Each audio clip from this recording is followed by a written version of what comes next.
लिखा है, अनुग्रह ही से तुम्हारा उद्धार हुआ है।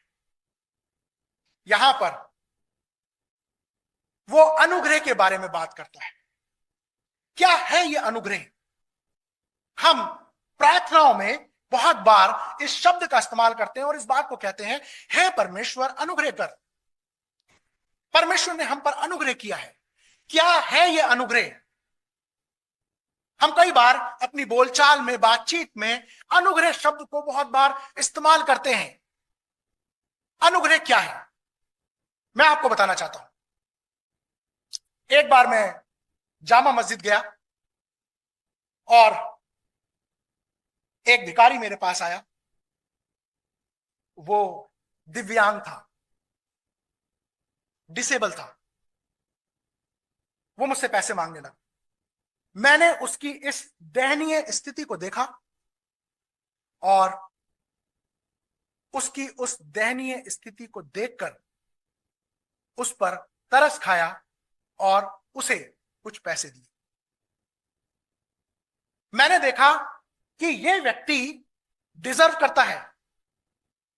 इसके हाथ नहीं है, इसके पैर नहीं है, ये काम नहीं कर सकता, इसलिए ये डिजर्व करता है, इसको पैसे देने चाहिए। मैंने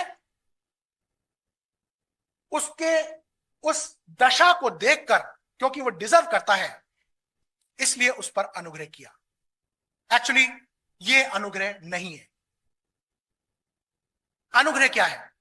नेक्स्ट स्लाइड में हम देखेंगे अनुग्रह क्या है। What is grace? Undeserved divine favour, ईश्वरीय कृपा के अयोग्य परमेश्वर ने जो हम पर अनुग्रह किया, हम उसके योग्य नहीं थे।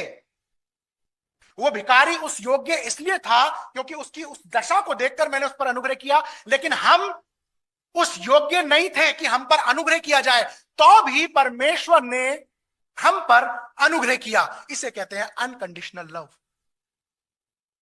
उसने हम पर अनुग्रह किया, अनडिजर्व डिवाइन फेवर।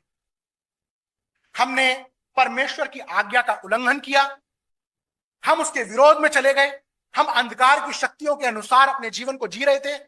आज भी हम कई बार उन अंधकार की शक्तियों के अनुसार अपने जीवन को जीते हैं। हम इस योग्य नहीं थे कि वो हम पर अनुग्रह करे।